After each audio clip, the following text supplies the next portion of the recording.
So, muli kasi maguna, no? Baon. Tanawa, cute. Kaya murag yung tarak-tarak. Patas baka kinuwaan. Ligid-ligid na to ba? Ah.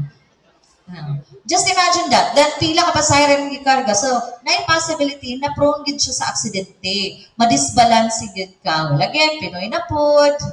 Passenger ka. So, ang allowable is only 2 passenger. Now, if you really want nga daghan kag mapasakay, pagpalit, pero ugma na ha, seminar pa man ta. Pagpalit ugma og 4 wheels. Kani gitawag nato mga passenger motor vehicles na. Naatay sa code 2. So natay B, B1, B2, and BE. Si B, ang pwede masakay niya is at least or maximum 8 ka pasahero. So unsa man nga mga klase nga mga sakyanan? Mga SUV, mga sedan, okay, kanang mga auto, mga expander, mga ganun. So, pwede na siya masakay na dahil tungod kay naakay, B nga code. So, A.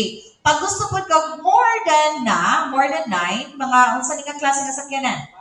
Van, jeep, okay, multicab, diri na siya sa B1 na fall. Pag may tag B2 na sad, kadto ng mga Bongo, Elf, katong inyong closed van, nga namin kargahan nga mga dry or wet goods. So, diri na siya na fall nga mga. Okay, at least to 1